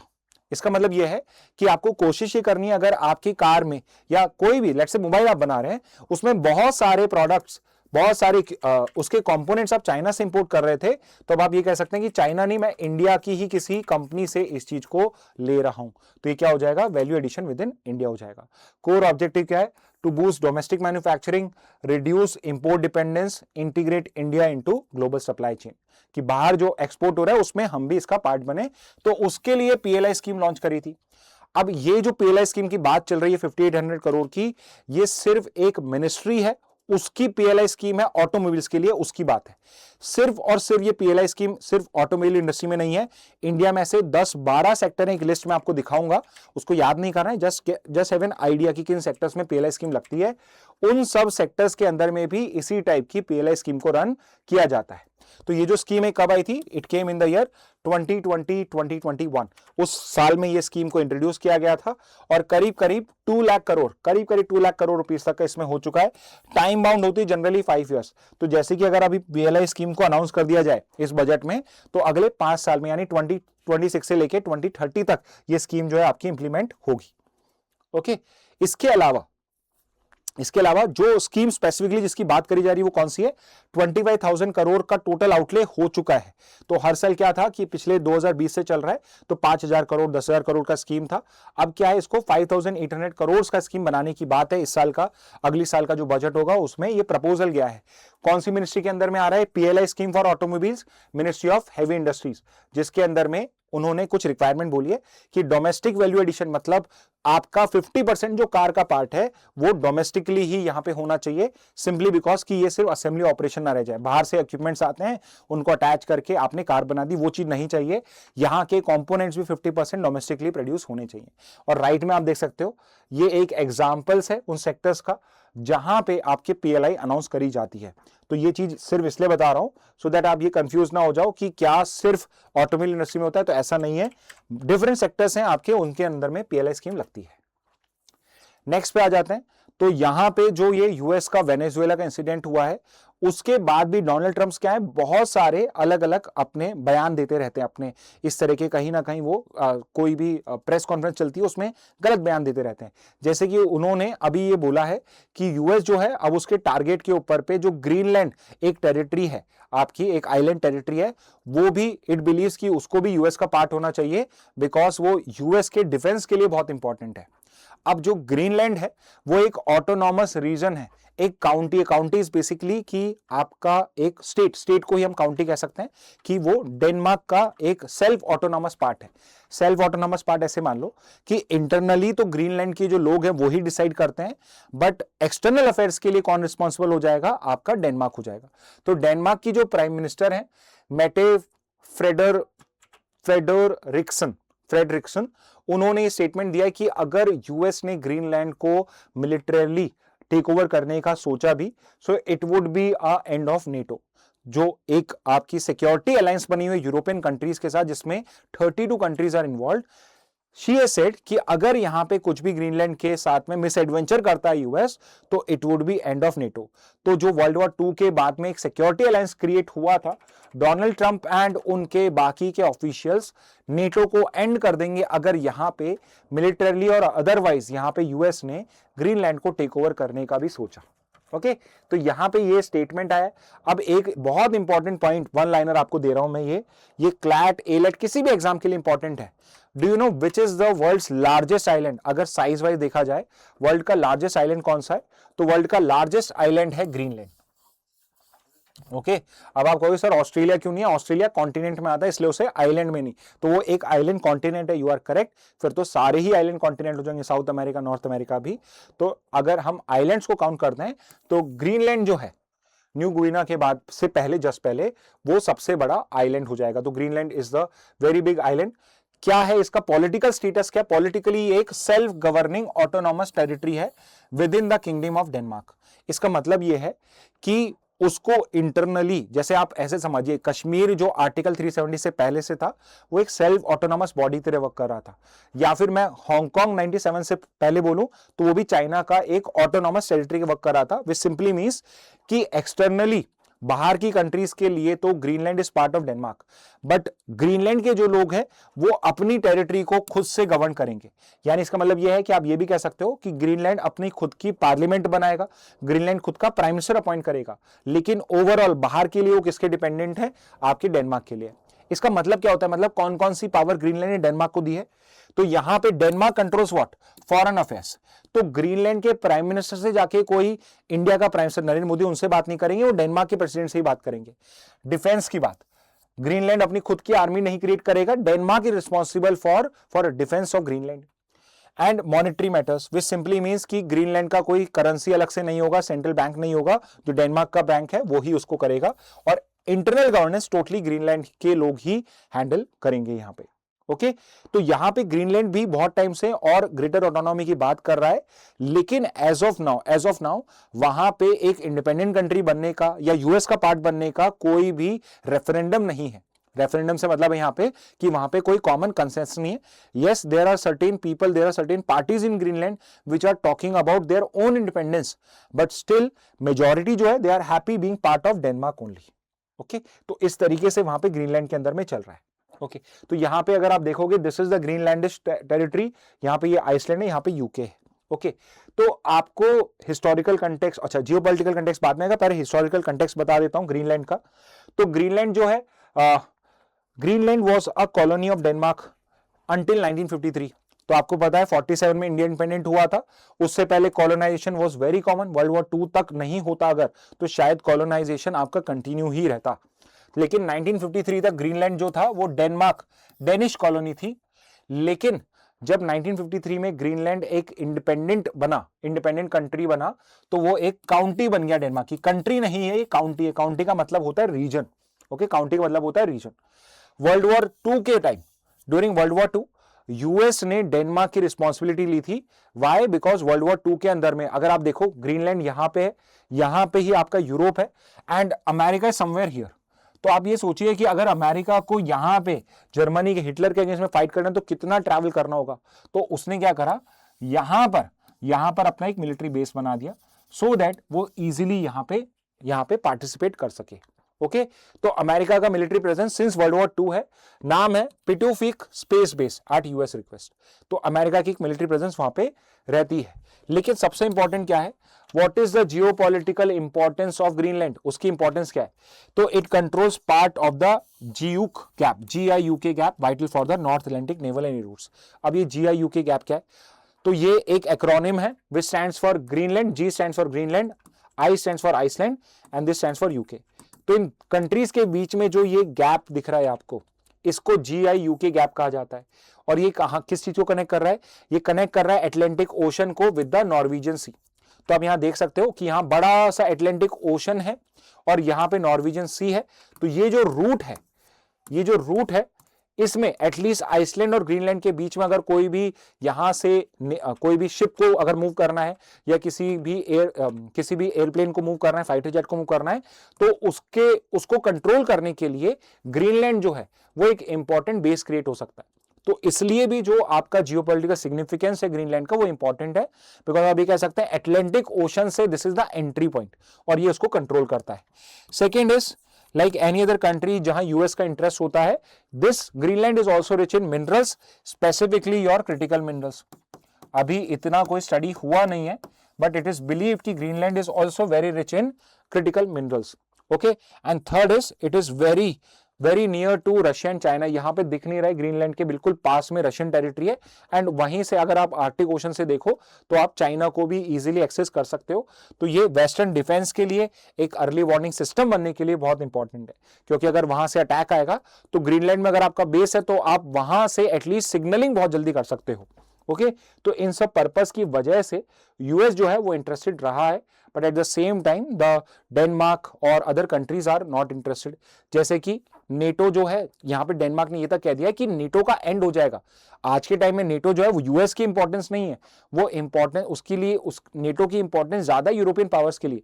But still Denmark क्या कह रहा है कि ये नेटो का एंड होगा अगर यहां पे यूएस ने इंटरफेयर करा। ओके, तो नेटो 1949 में फाउंड हुआ था आफ्टर वर्ल्ड वॉर II, और ये सोवियत एक्सपेंशनिज्म को, जो यूएसआर था, उसको काउंटर करने के लिए क्रिएट किया गया था। ओके, अब इसका आर्टिकल 5 सबसे इंपॉर्टेंट है जो आपको याद होना चाहिए, विच is the article of collective defence. अगर किसी भी एक एलाय पर अटैक होता है तो it is considered an attack on all, यानी कि अगर किसी भी नेटो मेंबर पे कोई नॉन नेटो मेंबर अटैक करता है तो वहां पे सारे नेटो मेंबर्स उसकी हेल्प करने आएंगे, यानी म्यूचुअल डिफेंस का आर्टिकल हो जाएगा, जिसको कलेक्टिव सेल्फ डिफेंस का आर्टिकल भी कहते हैं। ओके, मेंबर्स कौन है? 32 मेंबर्स है, सारे मेंबर्स आपके सामने हैं। ग्रीनलैंड डायरेक्टली मेंबर नहीं है because it is part of Denmark only, लेकिन जो ग्रीनलैंड है it is also covered by NATO membership because of a separate member. लेकिन आपने अभी समझा कलेक्टिव सेल्फ डिफेंस क्या कहता है कि अगर कोई भी non NATO member NATO member पे अटैक करेगा तो वहां पे सारे कंट्रीज हेल्प करने आएंगे। बट व्हाट इफ एक नेटो मेंबर यहां पे अलग दूसरे नेटो मेंबर की टेरिटरी पर अटैक करे तो क्या? तो वहां पे नेटो जो है वो इररिस्पॉन्सिव हो जाता है। तो यहां पे ये भी एक इंपॉर्टेंट पॉइंट है। अगेन प्रिंसिपल ऑफ इंटरनेशनल कौन से आ गए? तो ये देखिए वो ही आपके आर्टिकल्स आ गए हैं जो अभी हमने यूएस वेनेजुएला के वायलेशन में पढ़ा। तो कहीं ना कहीं अगर यहां पे यूएस प्लान करता है ग्रीनलैंड को एक्वायर करने का तो उन्हीं प्रिंसिपल्स का यहां पे फिर से वायलेशन होगा। ओके, तो ये थे हिंदूज के न्यूज एनालिसिस। अब हम इंडियन एक्सप्रेस की न्यूज देख लेते हैं।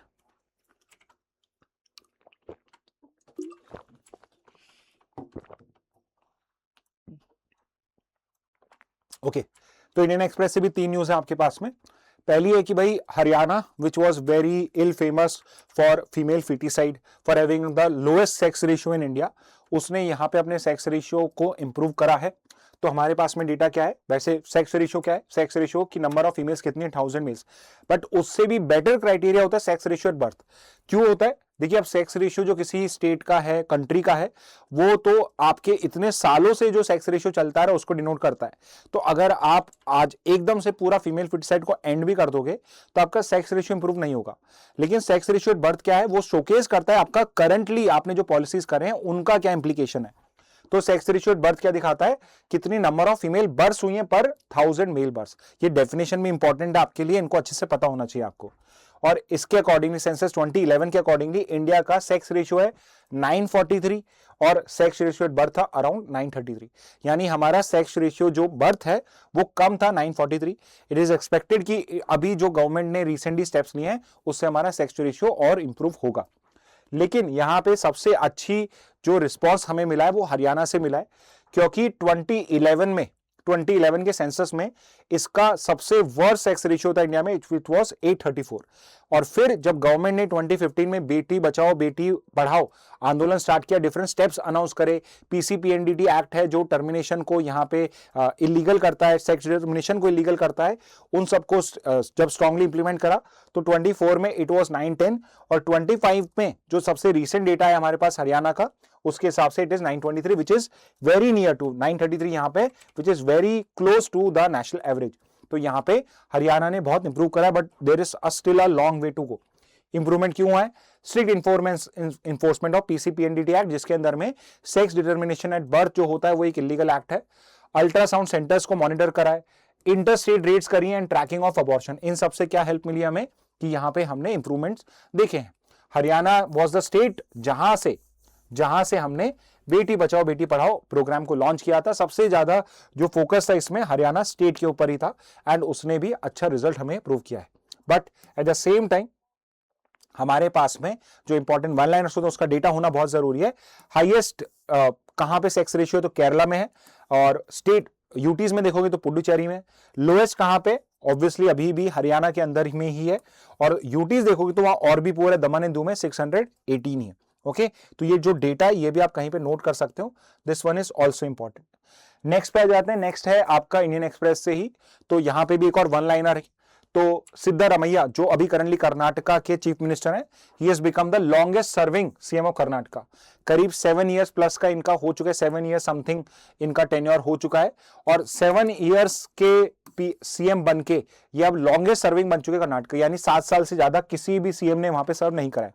ओके लेकिन this is not the case with other states of India, जैसे कि I am giving you 3 examples, और ये आपको पता होना चाहिए वो इंडिया के सबसे लॉन्गेस्ट सर्विंग सीएम कौन है।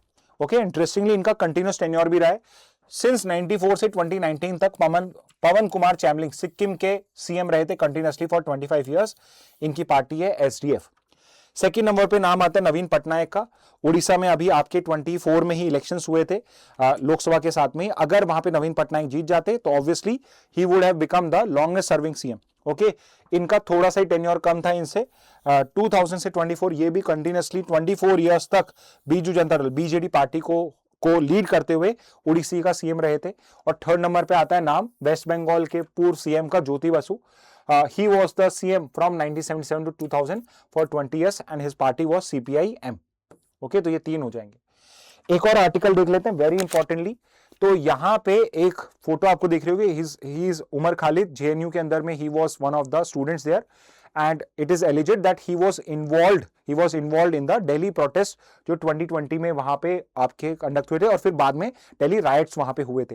तो यहां पे जो गवर्नमेंट है उन्होंने इनके अगेंस्ट में केस फाइल करा हुआ है under UAPA stands for unlawful activity prevention act. Okay तो जो यूएपीए एक्ट है आपका, इनिशियली यहां पे ये आपके लॉ एंड ऑर्डर के लिए लाया गया था, बट विद टाइम इसमें टेररिस्ट एक्ट के लिए भी किसी पर्सन को इसके अंदर में चार्ज किया जा सकता है और उसके में केस फाइल किया जा सकता है। तो this person has been in jail for the last 6 years now. 2020 riots के बाद से 5 साल हो चुके हैं इनको जेल में रहते हुए, और इन्होंने सुप्रीम कोर्ट में बेल के लिए एप्लीकेशन फाइल करी थी, और सुप्रीम कोर्ट ने भी इनकी जो बेल की रिक्वेस्ट है उसको यहां पे डिनाई कर दिया है, स्टेटिंग की यूएपीए के अंदर में जो पावर है उसके अकॉर्डिंगली गवर्नमेंट के पास में पूरा राइट है इनको बेल को डिनाई करने का, बिकॉज यहां पे अभी तक का जो प्राइमा फेसी केस दिख रहा है उसके अकॉर्डिंगली यूएपीए की जो रिक्वायरमेंट्स है वो फुलफिल हो रही है। ओके अब मैं बार बार ये नहीं कह रहा हूं कि इनका क्राइम प्रूव हो रहा है या ये क्रिमिनल है ये प्रूव हो रहा है, मैं ये कह रहा हूं कि यूएपीए की रिक्वायरमेंट्स प्रूव हो रही है, और मैं ये स्टेटमेंट जानबूझ के ऐसे ड्राफ्ट कर रहा हूं बिकॉज यूएपीए जो है उसके जो स्टैंडर्ड्स हैं वो थोड़े से स्ट्रिक्ट हैं, ज्यादा स्ट्रिक्ट हैं अगर आपको बेल लेनी है। ओके तो यहां पे यूएपीए को हम समझ लेते हैं सो दैट अगर कहीं पे ये क्वेश्चन आए यूएपीए का तो आप इजिली कर पाओ। तो यूएपीए 67 में आया था, अनलॉफुल एक्टिविटीज जो इंडिया की सॉवरेनिटी को थ्रेट करते हैं उनको यहां पे डील करने के लिए, उनसे डील करने के लिए। लेकिन 2004 के अंदर में एक अमेंडमेंट होता है जिसके अंदर में एक चैप्टर ऐड करा जाता है, चैप्टर 4 ऐड करा जाता है जिसके थ्रू आपके जो टेररिस्ट एक्टिविटीज होती हैं उनको भी यूएपीए के अंदर में पनिशेबल ऑफेंस क्रिएट कर दिया जाता है, और एक सेक्शन 15 ऐड होता है इस चैप्टर 4 में ही सेक्शन 15 है जिसमें टेररिस्ट एक्ट्स को यहां पे डिफाइन करा गया है। So a terrorist acts includes acts which threaten unity, integrity, security, sovereignty, threaten economic security, strike terror in people. तो यहां पे सेक्शन 15 क्या कहता है कि जरूरी नहीं कि सिर्फ आप वेपन्स का यूज करो, इट्स नॉट नेसेसरी कि आप वेपन्स का यूज करो, you can be doing any act जिससे यूनिटी, इंटीग्रिटी, सिक्योरिटी, सॉवरेनिटी या इकोनॉमिक सिक्योरिटी या पीपल के अंदर में टेरर यहां पे फैल रहा है, अगर ये किसी भी एक्ट से हो रहा है रिस्पेक्ट ऑफ आपने यहां पे कोई एक्सप्लोजिव यूज नहीं करे हैं तो भी आप यहां पे गिल्टी हो सकते हो। Explosive, firearms, chemical poison use करो या फिर any other means of whatever nature. तो बहुत ही क्या जनरल यहाँ पे टर्मिनोलॉजी यूज करिए, यानी कि अगर लेट से आप ऐसी स्पीच दे रहे हो जिससे लेट से टेररिज्म, जिससे टेरर स्ट्राइक हो सकता है पीपल के माइंड में, they might be terrorised by you, तो उस केस में भी आप गिल्टी हो सकते हो। ओके तो इस तरीके से यूएपीए को यहां पे डिफाइन करा गया। शुरुआत में इतना डिटेल में नहीं था, विद टाइम यहां पे अमेंडमेंट्स करे गए, जैसे इसमें इंपॉर्टेंट अमेंडमेंट क्या है, सेक्शन 43D है जो बेल को रिस्ट्रिक्ट करता है। क्या कहता है, bail can not be granted if court finds accusation prima facie true, reverses ordinary criminal law presumption bail matters. अब यूजुअली बेल का प्रिंसिपल क्या होता है कि प्रोसिक्यूशन को प्रूव करना है कि यहां पे बेल आपको नहीं देनी चाहिए for this and this reason, लेकिन यहां पे क्या बोला है, कोर्ट बेल ग्रांट नहीं करेगा अगर प्राइमा फेसी केस बन रहा है, यानी कि आपको ये नहीं प्रूव करना है कि देखिए यहां पे 90% चांस है कि ये गिल्टी है, यहां पे आपको सिर्फ 1% प्रूव करना है कि देखो इसका नाम है यहां पे और ये पॉसिबली इन्वॉल्व था, तो प्राइमा फेसी केस बन गया, तो आपको करना है। 2010 में क्या करा गया कि इवन अगर कोई इकोनॉमिक सिक्योरिटी को वायलेट करे, जैसे कि एग्जांपल के लिए अगर कोई यहां पे फेक नोट्स को एंटर करता है, यूज करता है, तो वो भी टेररिज्म की डेफिनेशन में फॉल कर सकता है, अगर उससे financial stability, food energy livelihood security, ecological environment security को वायलेशन होता है। और 2019 में एक बहुत इंपॉर्टेंट अमेंडमेंट किया गया, जिसके अंदर में पहले सिर्फ ऑर्गेनाइजेशन को आप टेररिस्ट डिक्लेयर कर सकते थे, बट 2019 के अमेंडमेंट के बाद आप इंडिविजुअल्स को भी टेररिस्ट डेजिग्नेट कर सकते। तो एग्जांपल के लिए अलकायदा से ओसामा बिन लादेन रिलेटेड था, तो आप 2019 से पहले अलकायदा को टेररिस्ट ऑर्गेनाइजेशन डिक्लेयर करते थे, बट ओसामा बिन लादेन को इंडिया टेररिस्ट डिक्लेयर नहीं कर सकता था। 2019 में हमने क्या करा, इंडिविजुअल को भी यहां पे टेररिस्ट डिक्लेयर करना अलाउ करा है, पहले सिर्फ ऑर्गेनाइजेशन था। तो अब एनआईए सीज भी कर सकता है, इन्वेस्टिगेशन भी कर सकता है, और कोई न्यूक्लियर टेररिज्म भी कर रहा है तो वो भी अब यूएपीए की डेफिनेशन में फॉल करेगा। तो एक बहुत ही कंप्लीट यहां पे आपका इसका अमेंडमेंट किया गया है। ओके तो ये थे आज की सारी important news from Hindu and Indian express. तो अगर आपने न्यूज आंसर अच्छे से समझा है तो let's look at the questions now. I am sure आप इजीली इन क्वेश्चन को कर पाओगे।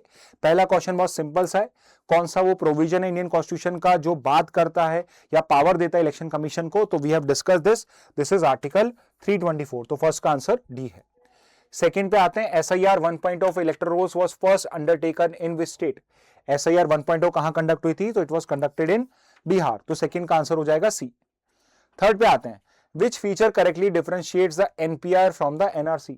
एनपीआर और एनआरसी में क्या डिफरेंस है, तो हमने ये भी डिस्कस करा है। एनपीआर आपका सिर्फ यूजुअल रेसिडेंट्स को रखता है, सिर्फ सिटीजन्स की बात नहीं है, तो इट रिकॉर्ड्स यूजुअल रेसिडेंट्स, तो थर्ड का आंसर बी हो जाएगा। फोर्थ पे आते हैं, Arulmigu Subramaniam Swamy temple is dedicated primary to which deity, तो ये मैंने आपको बताया लॉर्ड कार्तिकेय, जिनको साउथ में लॉर्ड मुरुगन बोलते हैं, it is dedicated to him, तो फोर्थ का आंसर डी हो जाएगा। फिफ्थ पे आते हैं, the stone pillar where the lightning of the ceremonial lamp was permitted is referred to as, उसको क्या बोलते हैं, जहां पे स्टोन पिलर है उसको बोलते हैं डीपाथून, तो फिफ्थ का आंसर हो जाएगा डी। नेक्स्ट पे आ जाते हैं, Aditya L1 represents India's first dedicated mission to study, बहुत सिंपल सा है, it is a mission to study the sun. Which article of UN charter explicitly prohibits the threat और यूज ऑफ फोर्स, कौन सा आर्टिकल प्रोहिबिट करता है, it is article 2 clause 4, तो seventh का आंसर हो जाएगा B. The right of self defence under the UN charter is recognised under, right of self defence किस यूएन चार्टर के किस आर्टिकल में रिकॉग्नाइज है, so it is recognised in article 51, तो 8th का आंसर है सी। नेक्स्ट पे आते हैं, the Monroe doctrine can best be described as, Monroe doctrine को आप बेस्ट क्या डिस्क्राइब करोगे, तो it is basically a unilateral foreign policy declaration only, इसका इंटरनेशनल लॉ में कोई सिग्निफिकेंस नहीं है, 9th का आंसर डी। 10th पे आते हैं, under the PLI scheme incentives are primarily linked to, PLI scheme में इंसेंटिव्स किससे लिंक्ड होते हैं, तो it is linked to incremental production और सेल्स, ओके, तो 10th का answer A. PLI scheme first introduce कब हुई थी, तो it was first introduce in 2020, तो 11th का आंसर सी हो जाएगा। 12th पे आ जाते हैं, which ministry is responsible for implementing the PLI scheme for automobiles and auto components, so it is ministry of heavy industry, 12th का answer है ए। 13 पे आ जाते हैं, NATO was formally established in which year, NATO कब establish हुआ था, it was established in 1949, तो 13th का आंसर है सी। 14 पे आ जाते हैं, the core principle embedded in article 5, mutual defence है उसके अंदर में, या फिर मैं कह सकता हूं कलेक्टिव डिफेंस ऑल्सो, 14th का आंसर ए हो जाएगा। Greenland was historically under the colonial control of which country, so it was control of Denmark, तो 15th का आंसर है D. Sex ratio at birth refers to number of female births per 1000 males, तो ये किस में दिया हुआ है, it is in option C, तो 16th का आंसर C। 17 पे आते हैं, according to census which state recorded the highest overall sex ratio, best sex ratio किसका है, तो ये आपके फैक्ट्स याद करने पड़ेंगे आपको, केरला के हैं, 17th का आंसर बी हो जाएगा। Which state has a lowest sex ratio, तो it is Haryana only, which has recently brought it very close to the national average, 18th का A है। 19 पे आते हैं, which legislation primarily aims to prevent sex selective abortion in India, तो यहाँ पे ये भी उसी से ही डील करता है, but it is more about कहाँ पे आप सेक्स डिस्क्रिमिनेशन नहीं कर सकते हो, and it is a punishable offence, तो 19 का आंसर सी हो जाएगा। 28 पे आ जाते हैं, who is the longest serving chief minister, तो सिक्किम से पवन कुमार चैमलिंग, लॉन्गेस्ट सर्विंग 24 ईयर्स का इनका टेन्योर रहा था, ओके, तो 28th का आंसर हो जाएगा बी। और एक bonus question, unlawful activities prevention act was originally enacted in which year? Originally कब आया था? तो it came in the year 1967. तो 21 का आंसर है ए. ओके स्टूडेंट्स, तो ये थे आपके important 21 GK question along with the news analysis. In case of any comments, any feedbacks, please mention that in the comment box. Okay, so that's it from my side. Thank you and have a very nice day.